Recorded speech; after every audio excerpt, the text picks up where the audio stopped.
Hello and welcome to this week's Mal and Johnny Show. On today's show, we're going to concentrate on the Welsh singing legend, Dorothy Squires. Now, for people who don't know much about her, she was a massive star. She was the Bassie before Bassie came up, if you like. In fact, she was the biggest, apparently, when she was on tour in the 40s and 50s. She topped the bill in every major theatre in the country. Had hit records. The one was the Gypsy that people like Sinatra recorded later. I mean, she was just huge. She was with a guy called Billy Reid then. He was the band leader and he used to write all the songs for her. And the family connection, because she was a Welsh girl from Llanelli, but your family wasn't from that part of Wales. How did you come to meet her? How did the family connection start? Well, it was my dad, really. He was in London. He was in an act called the Rolling Stones, would you believe? Whatever happened to them, eh? It's a band that he was in. There was like a piano, bass, drums. He was the pianist and singer. Great. And he was in London and he was in an agent's office. And this girl bursts in, and she's about 16, right? And she says, "Can I have an audition, love?" And the agent said, "Who the hell are you? Have you got an appointment?" "No." So he said, "Where are you from?" Says my father. See, he sat at the piano, he was. She said, "Oh, Llanelli." He said, "Oh, Welsh girl." He said, "Give it a chance, Joe." He said, "I'll play for her." Joe Kay was the agent. Anyway, I think he fancied it, really, because you're knowing my old man. Anyway, so he played for her, and he liked the voice, the agent. So he said, "Well, okay, I'll give you a chance." He said, "I'll put you on at the Hostelry Hotel and you can do it one night and see how you go." And that was the first gig she ever got in London. Uh-huh. And she's just about to leave the office. And my father says, "Where are you staying, love?" She said, "I don't know yet. I left my bags at Paddington Station." So she had nowhere to stay because she'd come up from Llanelli on a day trip, right? No money in the pocket, just enough money to get to London. And anyway, my grandfather and grandmother at the time lived in Streatham. So he dragged her back to Streatham and she stayed with my grandparents for 6 months. Wow. Until she got on her feet. And then, and she never forgot my old man for that. She used to call my grandmother and grandfather Mammy and Pop. Wow. Yeah. Let's go back to Llanelli then. Was she from a showbiz family? No, she was from a circus family. Well, not a circus, but a traveller's family. Like a fairground. I think her father used to run the coconut shies. And she was born in a caravan. She was one of those. She used to sing with a local dance band called the Denzer Players. And they just used to do local gigs. And then she took the bit between the teeth and said, "I'm going to London, I'm going to make it big, I am." Nobody thought she could do it. Mm. And off she went, and she had the guts and tenacity, and she was knocking on doors. And eventually she met this bloke, Billy Reid, who had an accordion band, right? So my old man said, "What the hell are you going with Billy Reid for?" He said, he's got this accordion band. They're on the way out. She said, "Well, I like him, see." Anyway, she was in love with him, was what happened. He was much older than her. But it worked out because he wrote all these wonderful songs, And they were hits all over the world. I got a letter somewhere that she wrote my old man when she was in Scotland, where she said that the Gypsy is selling like hotcakes, Probably about 2-3 years, that's all. Mm. And she did a thing called Variety Bandbox, which was one of the big radio programs of the time. And she was a big hit on it, of course. But anyway, her records took off. And then they just toured then as Billy Reid, the composer and the voice. That was their bill matter, Yeah. And they made a not small fortune, a big fortune. Well, and you're talking about the 40s, and she told my mother, right, that the PRS 1 year was £35,000. 1940s. Can you imagine what that was today? Millions. Megabucks. Yeah. Millions. A couple of things. I've been reading your book, and, they bought this massive house, but they bought a theatre in Llanelli. They did. When she was big star now, right, she went back to Llanelli to show what she'd done, because I think people ridiculed her when she was a kid. "You're never going to be a star, Mm. She used to play the ukulele or something. Anyway, was it the Astoria? I think it was. That's right, yeah. And I think it may have been a cinema at one time. I'm not sure. But anyway, she bought it, and she did it up, and she spent a lot of money on it. Mm. And then she'd put on pantomimes there, and she'd put on shows. But the opening night was something to be seen. Apparently, it's in the Llanelli Star. You can get a back copy. It was mayhem, because Billy Reid, who was a lover and a mentor, was still married. Nobody knew this. They all thought he was married to Dorothy, right? So the opening night, he turns up drunk with this woman on his arm and introducing her around as his wife. Dorothy went berserk. That's only Dorothy could go. And it was like a fight broke out. She smacked him in the chops. He grabbed hold of her. Somebody jumped on his back. The father jumped on his back. He fell on the floor, knocked the mayor over. It was one of those. It was like something got a film, like a comedy film. Carry on, Dorothy. Carry on. Yeah. They split up, and so he kept the theatre, which is strange. He kept the theatre in Llanelli, but she kept this massive house. I mean, it's a mansion, isn't it? It was 23 rooms, and it was a swimming pool, 4 acres of land. And I stayed there many times. It burnt down in sad circumstances. But she fought him in court for it because what happened was he'd offered to buy her a mink coat or something. She said, "No, I don't want a mink coat. I want money to put down in this house." It had been turned into an old people's home or something, and she turned it back into a proper residence, And she spent a lot of money on it, and it was really her home, Mind you, like all Welsh people, she had all the family up there, didn't she? So he was getting a bit, cheesed off with this because there was always all her family up there, aunties, uncles, and everybody. And I think, things went a bit bad. They split up. And I think the last straw was when he turned up with his wife on his arm, and said, "This is my wife." The parties, as you describe in the book, are legendary, aren't they? They were filled with stars from showbiz, gangster type of thing going on. Yeah. Well, I was sat next to Phil Spector one night. He only died last week. Yeah. I was sat, because he was a funny-looking guy, so with his funny wig and black glasses, and he's sitting next to me, because it was like probably about 30 or 40 people in there. So I didn't know who he was, Nobody introduced me. I'm sat next to him. I said, "Dorothy, who's this funny bloke?" She said, "It's Phil Spector." She knew everyone. You'd be there, there'd be Tom Jones there, Shirley Bassey be there, Tony Hatch, Jackie Trent. And if you were in one of her parties, she'd always want you to get up and do something.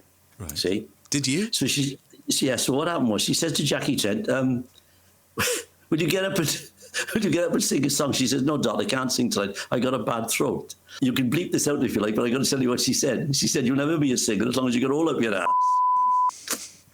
And then she said to me, "John, will you sing a song?" I said, okay." Then she had the cheek to ask Tony Hatch to play for me. So he played for me and I sang a song. The thing with Dorothy, there was a misnomer. People thought she was a big drinker. Mm-hmm. Dorothy wasn't a big drinker. She got drunk very quickly. That was the problem, because she used to take amphetamines. After Roger left, they were legal at the time. They were like antidepressants. They were Purple Hearts is what they were. And of course she got hooked on them. Yeah. So she'd only have to have her brandies. I mean, she'd be high as a kite. Yeah. Wow. And she was hooked on them for nearly all her life. It was a shame, really, because they were given to her, by the doctor because of the breakup of the marriage and all that, and she was in a bad way. But she always kept taking them. I got to tell you this. I went with her to Abbey Road, where she's making an album, and I just had a divorce at the time, but I'm in a bad way, right? And I'm in the car, we're coming back up the M4. By this time, she's living in Bray, because the big house had burnt down in Bexley, and she bought this other lovely place right on the river in Bray. So she's driving, I'm driving, and she had a big American car. She liked American cars. So we're going up the M4 now, and it's snowing, see? And I'm looking a bit glum. And she said, "What's the matter with you?" I said, a bit down. Yes, and all, how they treat you, and what Roger did to me. And then she gets all maudlin, and she says, "Stop the car, stop the car." I said, "What do you mean stop the car? I'm on the M4. Stop the car." So I pulled up on the hard shoulder. She jumped out, grabbed a handful of snow, got back in the car, stuffed a Purple Heart in my mouth, followed by the snow, and that was it. And we're high as kites, and we're up the M4. I mean, she was one of these characters you could, Yeah. She met Roger at the house, at one of these parties, and he wasn't even invited. No, what it was, Betty was her friend from Llanllwch. No, sorry, Pwll. She was from Pwll. Because they all lived in their house. They were all up there, But she was her friend. She used to call her Boop, Betty Boop. And she was a bit of a film extra. She used to do a bit of film extra work. And she was doing something, and Roger was on the film. He's only had a small part, probably walk on one or something. So she said, "Do you want to come to Dorothy's house for a party?" We said, "Aye, all right," because he, anything to get a bit of kudos with other people. So he said, "Okay." So anyway, the party's in full swing, and the phone goes, and it's Roger on the phone, and he says, and Dorothy answers, "Who is it?" "Oh, it's Roger. Betty's invited me to your party." "Okay, well, I'll send my driver for you," she said, at the station. "What do you look like?" He said, "I'm short, fat, and I'm bald." He was anything but. Right? Anyway, he turned up and he made her play for us straight away, see. Because at this time she was single. She was about 34, I suppose, a good-looking woman, charismatic, big star. He's 23 or something like that. And he's hanging about till the end of the party, see. Because she did all the cooking, Dorothy. She's one of those. So she's in the kitchen, potching about. And she said, aren't you going? The last train's going in a minute. He says, no, he said, I want. She said, do you want another drink? He says, no, he said, I've got an ulcer, but they are fashionable, aren't they? She said, who writes your scripts? So anyway, he picked her up and he carried her up the stairs, and she had one of these big winding Gone with the Wind staircases, and he carried her upstairs, and that was it. And then he moved in, but he was married to somebody else. He was married to a girl called Dawn. She was an ice skater. And she wrote a book called Saint He Ain't. But it never got published. Well, apparently, I mean, John Lloyd told me this. He's right for the Daily Express. He was a big fan of Dorothy. He used to run the fan club. And he told me that Roger went back to Dawn and said, look, stick with me and she'll make me a star and I'll come back. And she told him to get lost. That's exactly what he said. But the thing was, he was only like a part-time actor. He didn't do much at all. He couldn't get arrested. So Dorothy said, look, you're not going to make it in this country, Roger. She said, they only like people with one eye and half an ear roll in this country, ugly people. So you've got to go to America where they appreciate good-looking blokes. So she had contacts in America, obviously, because she'd had records out there. So she took him to America and she started throwing these parties. And, you know, she told my mother that she only had $8 left at one point because she'd spent it all promoting him, right? Anyway, she came back to Britain because she needed more money, and she did a film. It was with Pat Kirkwood and a few more of them, and she was one of the name stars in, and she got 1,500 quid for it, which is a lot of money. And she sent it back to the account in America to keep him going until she got back. And they got married in New York, and she had $8 left, as I said. That was it. But eventually he got a job, I think, with Warner. Was it Warner Brothers first or MGM? One of them. I think it might have been Warner Brothers first, and he got the sack. Without looking at my book, I can't remember some of the research I did now, but he got the sack because he wasn't very good. And then he got in with another one. So he was either MGM first and then Warner Brothers, or vice versa, I can't remember. And they lived in Hollywood for 8 years. Was she still singing? Was she still singing? Because she almost gave up a career for him, didn't she? She did. She said, I was happy to be a housewife. I was happy. He was happy. He was doing well. I was, you know, she was writing songs.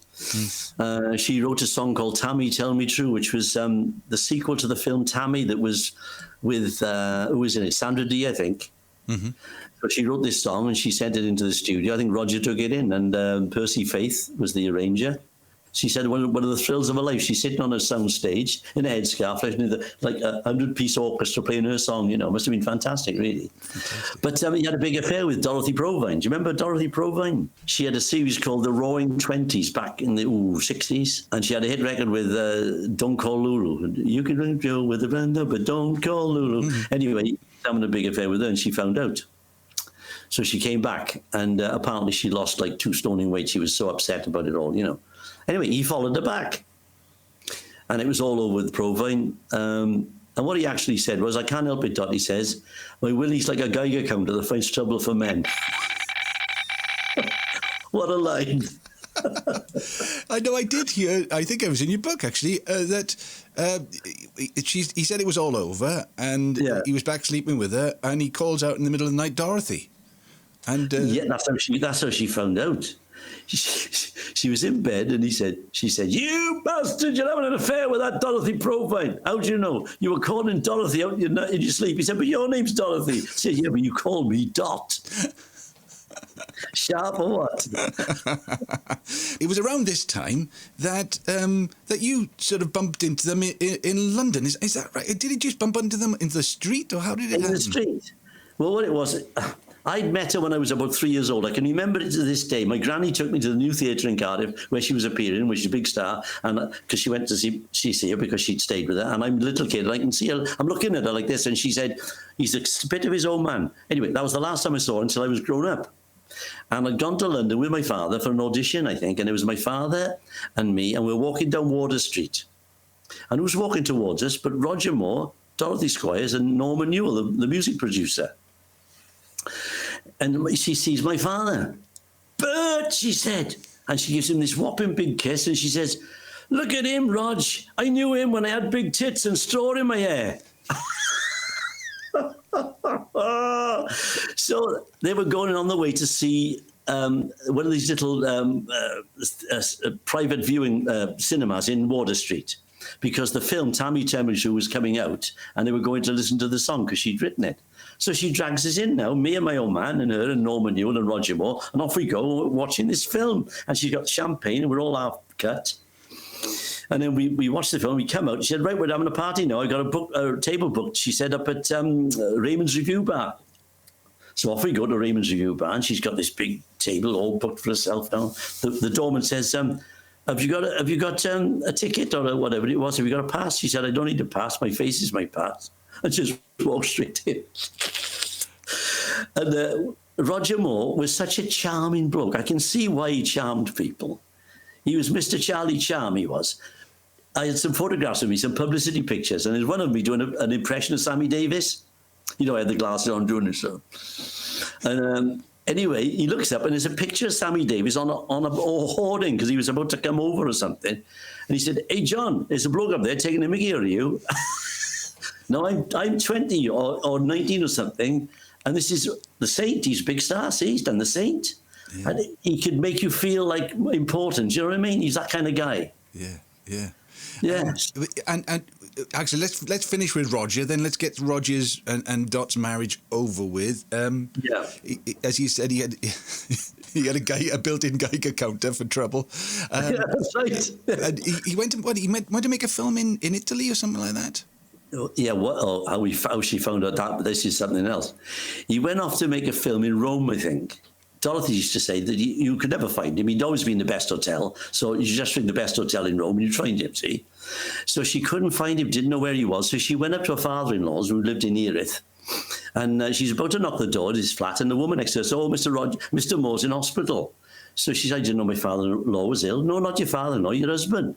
She didn't know he was back in the country. Roger was back. And he had kidney stones, and he was in the hospital. And he didn't tell her. She finds out where he is. And she storms into the hospital and says, why didn't you tell me you're back? I know you've been having an affair, Anyway, apparently a lot of letters came after he'd left the hospital. They redirected to Bexley, where she lived, and they were all in Italian. So she could see the kisses on the bottom. She knew something was up. So she took it down to the Astor Club in London and saw one of the waiters. She said, can you translate this? You don't want to know what he just said, Dorothy. I want to know what she said. I got to stop myself saying what she said, because she swear like a trooper. Anyway, he translated it, and turned out it was Louisa, and there was a big affair going on. So she confronted him, and he left. And then she found out where he was living, and she went round there. She dolled herself up, put all the jewels on, getting the Ford Thunderbird, drove around, and threw bricks through every window in the house. So he comes out and he grabs her by he said, Dorothy, your hand is bleeding. He says, my effing heart is bleeding. And that's how I got the title for the book, My Heart is Bleeding. Oh, yeah, obviously you bleeped out. I didn't put the F in. My heart is bleeding. My heart is bleeding. Did she ever get over him, do you think? I don't think she ever did. He phoned her, a week before she died. How he found she was in Llwynarby Hospital, I never know. But the phone goes in the hospital, and I'm there with Emily Squires, who is a niece, and the nurse comes in. There's a bloke called Roger on the phone. So she picks it up. She said, hello, Roger. She said, yes, tell Dorothy I'm thinking of her. Give her a squeeze and tell her I'm thinking of her. After all those years. Wow. It was really weird. I don't think he ever really got... I know I think he moved in originally to further his career, but I think she was such a charismatic character. I think he did love her in the end. And it was one of those relationships. It was, they were always arguing. But there was definitely a bond there. And he even said it towards the end of his career when he's been interviewed on TV. He said, oh, she did a lot for me. I couldn't have probably made it without her, Coming up in part 2. She rushes around backstage. She says, what are you doing? And I forget what date it was, December the 7th, 1970. I looked at my book. I think I was at Beddau Workman's. I said, that's right. She said, well, you're cancelling it. You're going to do the Palladium with me. I said, what? And I can hear her screaming from the kitchen. Now, you're talking about this house with 22 rooms. I'm one end of the house and she's the other. And I can hear this screaming. I go down and she's got the news of the world and she's front page. Dorothy Squires in payola scandal, paying for plugs on radio. Because she'd done so many stupid ones. She did one for Roger Moore. Did I tell you that one? No. She took him to court for restoration of conjugal rights. She'd found it in some old book. Right. And it was still there. It was still, and she won the case. You can't, but he didn't go back, did he? You can't make somebody go back.